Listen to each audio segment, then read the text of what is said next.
চারদিকে ঘুরে বেড়েও কোনো জায়গায় তেল পাচ্ছি না। কাল থেকে অফিস শুরু হবে আমাদের, ফিল্ড পর্যায়ে অনেক কাজ থাকে আমাদের, তেল এখন নাই।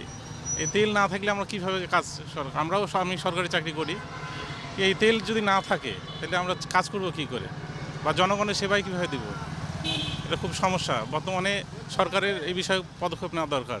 যারা এখন যানবাহন ব্যবহার করে, মোটরসাইকেল হোক বা কার হোক বা ট্রাক বাস, এখন ট্রাক বাসের হিসাব ওটা মালিক পক্ষ থেকে দেখা যাচ্ছে যে হয়তো বা কোনো পেট্রোল পাম্প ওদের পর্যাপ্ত তেলটা দিচ্ছে, কারকেও দেখা যাচ্ছে তাদের অনার করে ওদেরকেও পর্যাপ্ত তেলটা দিচ্ছে, কিন্তু আমরা খুব বিভ্রান্তির মধ্যে পড়ছি।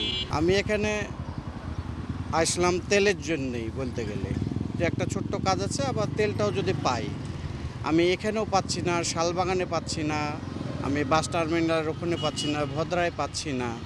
এভাবে অনেক জায়গাতে ঘুরতে গিয়ে দেখা যাচ্ছে যে আমার যতটুকু তেল আছে সেই তেলটাও চলে যাচ্ছে। আমি গত চাঁদ রাতের দিনের কথা বলছি, 20 তারিখ সন্ধ্যার পর বেরিয়েছি। আমি ভদ্রা, বাস টার্মিনাল, শালবাগান, আপনার হচ্ছে সিটি হাট প্লাস কাশিয়াডাঙ্গা, সব জায়গাতে গিয়েছি, কিন্তু অনেক ভিড়ের কারণে আমার সময় স্বল্পতার কারণে আমার আর সম্ভব হলো না নেওয়াটা।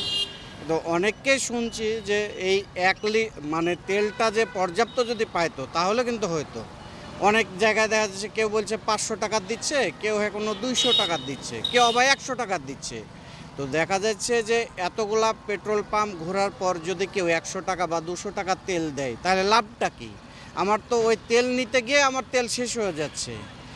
আমাদেরকে যদি প্রত্যেকটা পেট্রোল পাম্প পর্যাপ্ত পরিমাণে যে যতটুকু ক্যাপাসিটি মোটরসাইকেলের ট্যাঙ্কি অনুযায়ী, সেই ক্যাপাসিটি অনুযায়ী যদি তেলটা দিয়ে দিত, তাহলে মনে হয় এত মানুষের তেল অপচয় হতো না, সময়টাও নষ্ট হতো না, প্লাস হচ্ছে তার এত জ্যামও হতো না কোনো পেট্রোল পাম্পে। প্রায় এক সপ্তাহ থেকে ঘুরছি, ঈদের 3 দিন আগে থেকে। আমার বাসা মূলত তানোরে, গ্রাম অঞ্চলে, সেখানেও তেল নাই।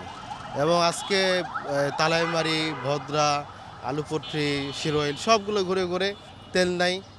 অথচ আমি যদি গ্রামের কথা বলি, গ্রামে দেখা যাচ্ছে যারা বোতল দিয়ে মানে ব্যবসা করে, ওরা কিন্তু 200 টাকা 250 টাকা দিলে ওরা পরবর্তীতে অন্য জায়গা থেকে নিয়ে এসে দিচ্ছে। দোকানে শো নাই, কিন্তু 200 টাকা 250 টাকা চাচ্ছে, দেন তখন পরে দেখা যাচ্ছে সাইড থেকে কোথাও দিয়ে দিচ্ছে।